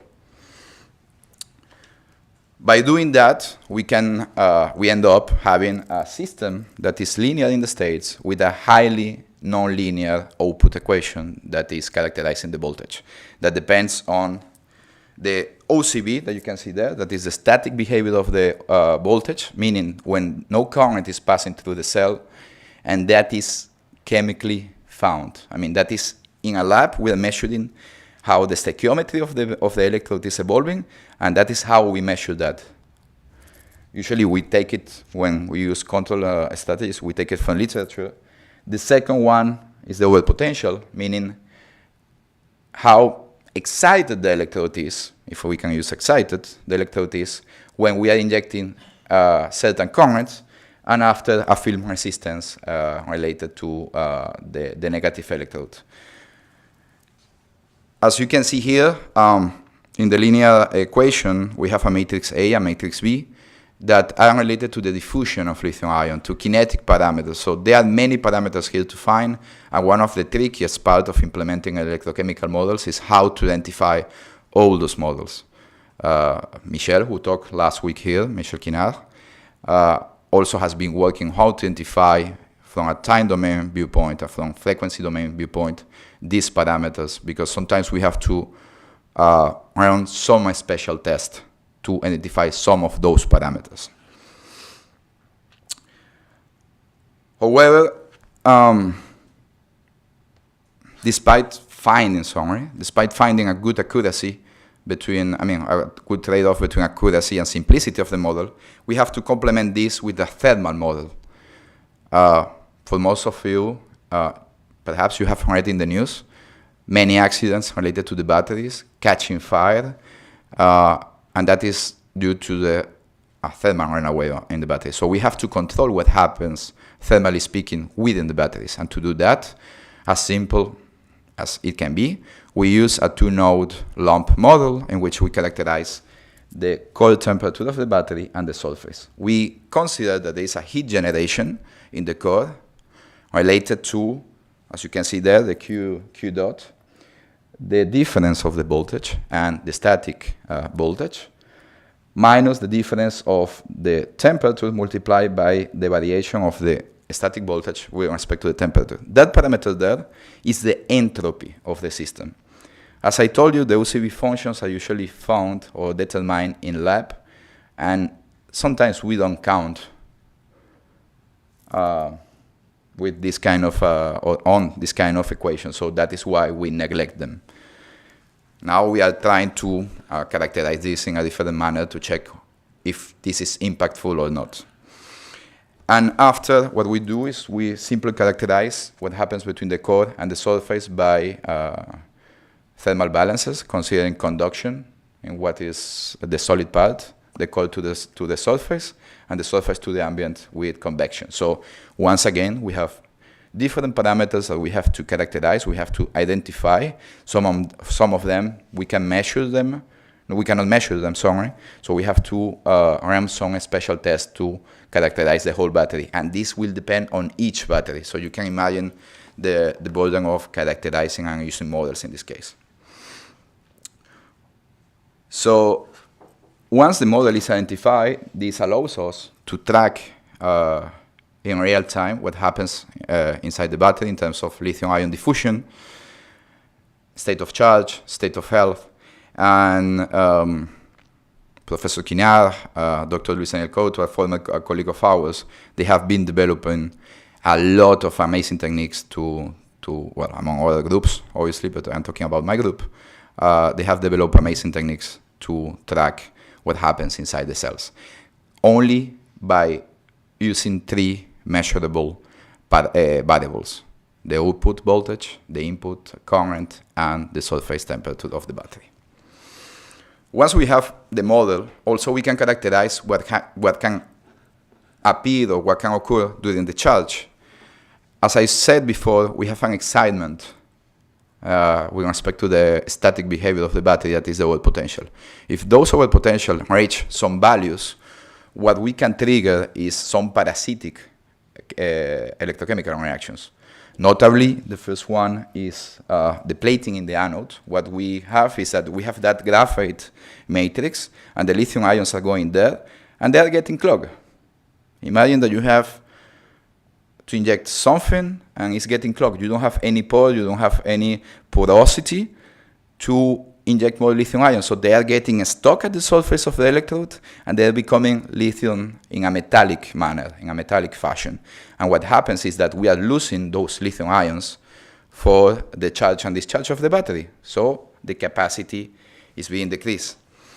And the second phenomenon that may appear during the charge is the so-called solvent oxidation, in which if we have to oxidize lithium in the cathode, at some point, if I don't have lithium at the surface of the cathode, I start to oxidize the lithium in a component that I didn't mention before, that is electrolyte. Batteries are soaked into electrolyte to promote the movement of those lithium ions. Usually it's also made of lithium. It's a lithium fluoride component. And at those moments, we are starting to oxidize the solvent. So we are also triggering some sign reactions. The good thing is that we can characterize through the model this phenomena to limit it. And if we can do so, we can improve the charge. We know the model, we know how the battery behaves, and therefore, as control engineers, we can create a control policy to optimize the charge while limiting the degradation phenomena. And the most known framework is model predictive control, as Gianluca mentioned before. And the main problem there is that we built a control policy that is non-linear due to the constraints that we have. In fact, if we look at the formulation here, what we want to minimize is the state of charge, meaning the amount of lithium ions within the electrode, or in this case the negative electrode, while limiting the degradation.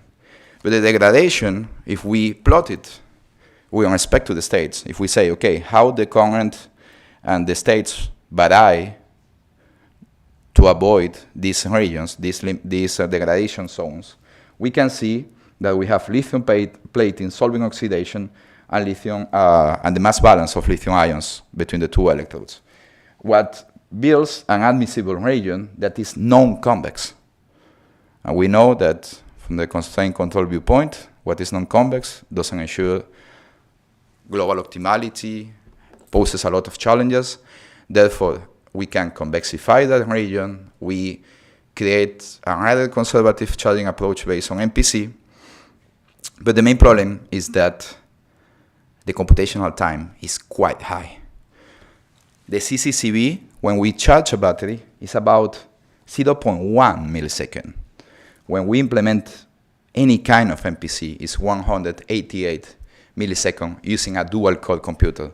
So you can imagine that in a cheap electronic device, in just a microchip, we cannot implement that. So a long time ago, what we did is to resort to reference governors. In that case, another fellow of the BrIAS this season, Marco Nicotra, helped us a lot. And we were trying to, let's say, control with a low-level controller to pre-compensate the battery. And after, we were using reference governor to enforce constraints, to avoid lithium plating, to avoid solvent oxidation, and to avoid any kind of degradation mechanism within the batteries. By doing that, we can reach, or we can arrive at, we show the same results. We can charge the battery in less than 8 minutes. Actually, this was a small battery. It's not the same that I showed before. This was for a small helicopter. And what we can arrive is to have computational times in average around the same values of a logic-based protocol that is the CCCV. And in fact, we discovered a simplified kind of RRG version that is based on the constraints, and actually we patented, that has the same computational behavior than the logic-based protocol. So one of the key points of constraint control for batteries is that it's not only about the complexity of the model, it's also about the complexity of the constraint control policy that we implement. We can create fancy control policies, but the main problem is that there is a gap between the implementation in a real world, in the real application summary, and what we can describe theoretically speaking. So the main question now is, okay, have we solved everything? Why we are not selling this? Why everyone doesn't have this in their phones? Why? Well, the first thing is that there is a gap still when we pass from one single cell to a battery pack. In a battery pack, we have an arrangement of battery cells, either in series or in parallel, or a mix of both. I skipped one part. Sorry, because I was linked to this. So I said that the computational time was achievable, but the main point of our control policy was to limit degradation, to charge faster the battery while limiting degradation. So we went back to the testing part, and we experimentally assess the reliability and to check if, in fact, we are limiting the degradation, only considering lithium plating, solvent oxidation, and so on. And we had to do something that is not customary in the battery applications. It was to close the loop for the control guys, for control people, like us. It's normal to implement closed loop strategies. In batteries, we have a profile on a lookup table or something simple due to the limited power computational capacities of the devices. But in this case, what we did is we implemented this using a high precision test and closing the loop via control area network buses. And by doing that, you can see the diamond point there. This is, in the case of the Sony battery that I showed before, the big one, that we can charge 50% faster the battery while having the same capacity loss after 100 cycles of the recommended and conservative charge that the manufacturer says on the datasheet of the battery. So this is one of the main conclusions, or one of the main points of implementing constraint control with low complexity, is that we can charge the battery faster while limiting degradation. And if we do so, coming back to the example of the forklift, I told you, we were with a fast charge that was only 20%, a reduction of 20% of the charging time. We were increasing the productivity of each forklift in 12 days. Now we are doing it in 24 days. So we are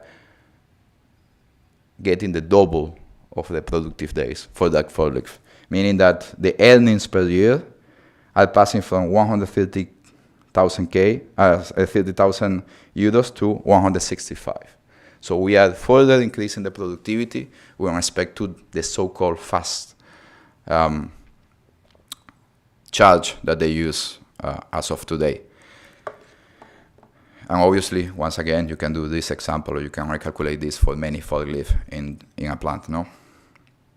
And now I come back to the topic that I was discussing before is, okay, we have shown that the battery can be charged faster while limiting the degradation, while increasing the productivity. But what is the problem to overcome now? What are the open questions that we have to tackle, or we have to address actually? Well, as I said before, the main problem, or the main thing, is passing from one single battery to a battery pack, in which we have an arrangement of battery cells in series in parallel, in which we can have different pack configurations to fulfill power needs and voltage needs. Also, we have differences from the manufacturing line. Even if you buy 10 cells from the same manufacturer from the same day, it's normal to have a difference of the capacity between arranging from 5 to 10%, and that is normal.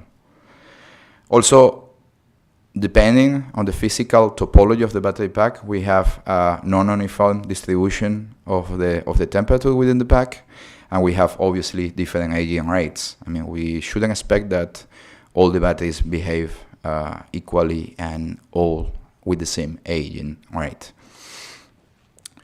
So let's start with the first question about the packs, is what we can do with packs in parallel. In packs in parallel, there is some sort of self-equalization to counteract mismatches in terms of voltage after the charge. But the main problem is that we lose a bit of observability. And why we lose a bit of observability is because we cannot measure everything. If we have a sensor for the current, we can measure only the current of the pack. Perhaps we can measure the individual voltages. If we have in the many voltage clamps, that means a higher cost of instrumentation there. But we cannot have access to all the measurements. However, and as I said before, from the charge viewpoint, this is a CCCV. We evaluated a battery pack with two batteries in parallel, separated one from the other to avoid thermal phenomena.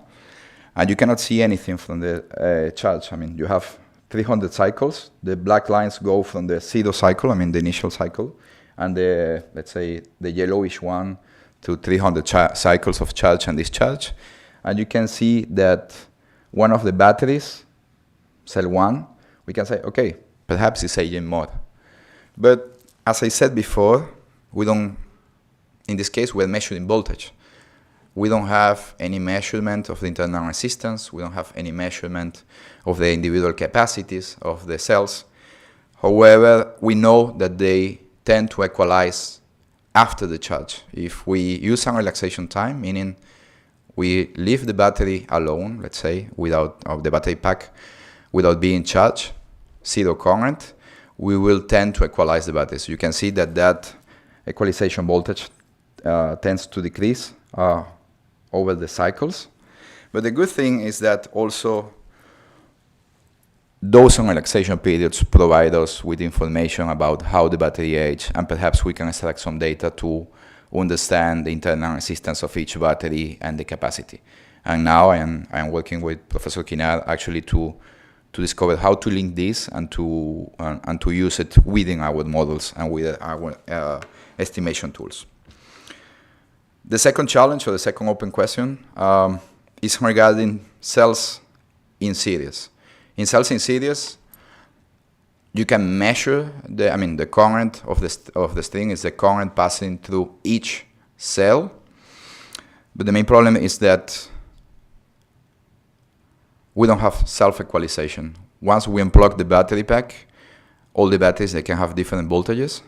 and that can promote that one battery ages more than the other. And also, the main problem is that if we have to develop a charging strategy for this kind of battery packs, the complexity is increased.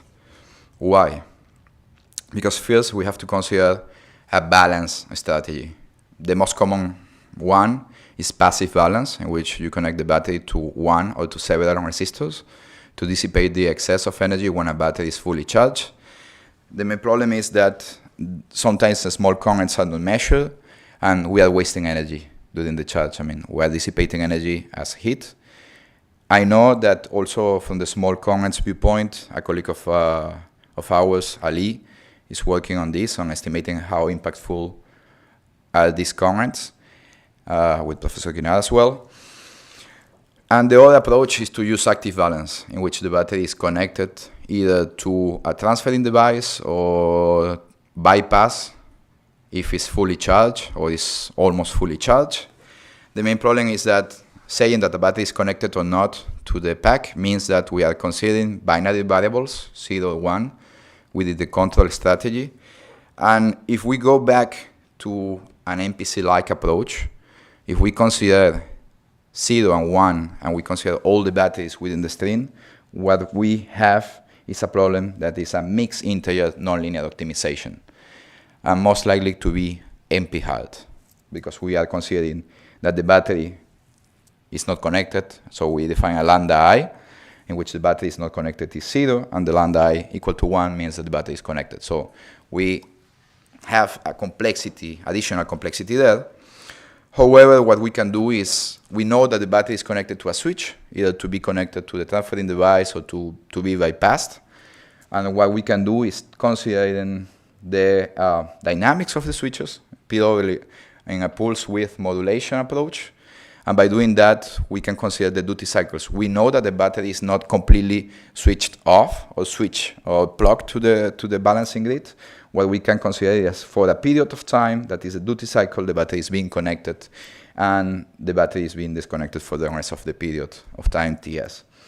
By doing that, that allows us to have some modulation and to transform the mixed integer nonlinear policy into something that is just nonlinear. And by doing that also, we can simplify the problem using reference governors, because we can analyze each battery as an agent, as an individual being, and finding the optimal or the most suitable charging current for each battery, and after determining through a simple algorithm, which is the current of the string, that is the maximum or the minimum current in this case, and the duty cycles as the ratios between the individual charging currents and the charging current of the string. That means that the duty cycle for one battery will be always 1. We don't know which one, but there will be always a battery with a duty cycle of 1, meaning that for a short period of time, the sampling period of the switch, that battery will be fully plugged to the balancing grid. And by doing that, what we can limit is both. I mean, we charge the battery. You can see here what I am showing you is two old plots using max-min MPC with binary approach. We're using PWM nonlinear MPC, and after PWM ratio-based ERGs. What we are limiting is, with respect to number of cells in that string, that the computational complexity doesn't explode. Because what happens is that as we are considering more and more cells within the battery pack, analyzing the problem in a centralized fashion can be extremely hard. So by using this multi-agent individual approach, and this algorithm, we can limit the computational time of the control policy. This hasn't been tested. We are building the balancing grid. That is a disclaimer. What I am showing you is a numerical assessment, but we need to create the balancing grid to do it in a real life experiment, let's say. And another thing, another open question, as I said before, we have available from each battery only 3 measurements: the output voltage, the input current, and the surface temperature. But we know that, for instance, in a can, in a cylindrical cell, that you have a can enclosing the battery, you can have a profile of temperature. In pouch cells, in which you have a soft casing, you can have deformation. In battery packs, you can have many temperatures across the pack. So we cannot instrument each of the cells. So now what we are exploring with Professor Kinard is how to use advanced sensors and optimal allocation, the most suitable allocation of sensors to track how the battery ages. And by doing that, we can track in a non-invasive way how the battery ages. We can extrapolate results linked to deformation, for instance, in the case of a pouch cell, deformation, and also the thermal profile, and we can link them, the thermal profile, to internal resistance and the capacity loss to the deformation. I don't want to get into these details now because we're currently finishing this study, but we need something else. When we have battery packs, moreover, we consider only one battery, and we know that there are profiles, degradation, variation, and so on that we cannot neglect. So my take-home message is, first, we cannot use just logic-based protocols because playing with parameters can jeopardize the lifespan of the battery. The second one is that by using constraint control, we can reduce the charging time in an effective way while limiting the charging time. We show that for the case of a Sony cell, we can reduce the charging time in 50% while having the same degradation, more or less, capacity loss than that the regular or the recommended charge shows. We know that there is an open question related to the interplay of cells within a pack.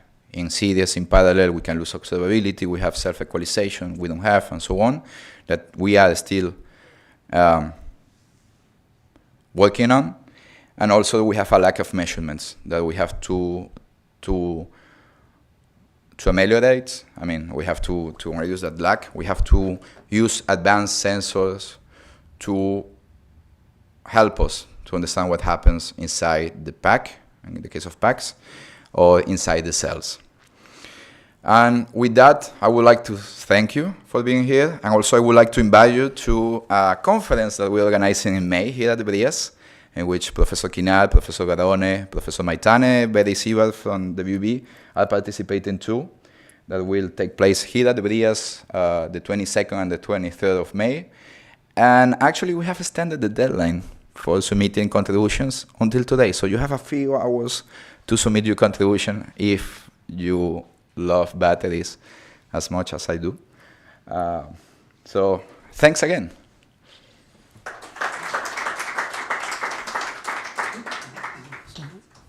Are there questions? So of course not myself or Professor Kinard, because we have been working with Alejandro for the last few years. So thank you for the very nice talk. So it sounds like many of the issues that you have are related to the topology. So I was wondering, is it possible to envision switching topologies from a parallel to a series one just for the purpose of helping the state estimation or some of the properties? Thanks for the question, Gianluca. Yeah, actually, I admitted that part. We know that there are some devices, mostly Chinese companies, working that instead of providing you with, let's say, a 5,000 milliamp battery, they provide you with 2 of 2.5, meaning that we change and you switch from parallel to series. Obviously, there you have also to consider when to switch and how to switch. And that can be also an option to consider within the control policy of the fast charge, because when you are charging fastly the battery, also what you can create, it's the problem of the Joule effect within the battery, because you are injecting a current and the heat, let's approximate it, is the square of the current. So by putting batteries in parallel, what you can reduce is the thermal increase due to the Joule effect of the current passing through the battery. We have seen that, but once again, it's logic based. We can do it within the control policy without any issue, I think. Other questions? I see people a little bit tired because today was a little bit longer than usual. So I would say to thank again Alejandro for the talk.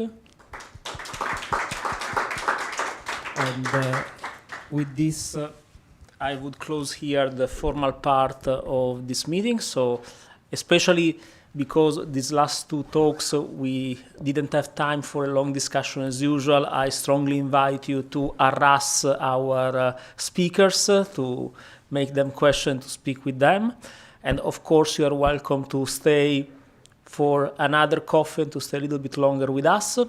And for those online, see you not next Thursday, because now we will have a pause of 2 weeks for the vacations. So we will see again each other in 3 weeks. And well, good luck with the rest of the afternoon. Goodbye.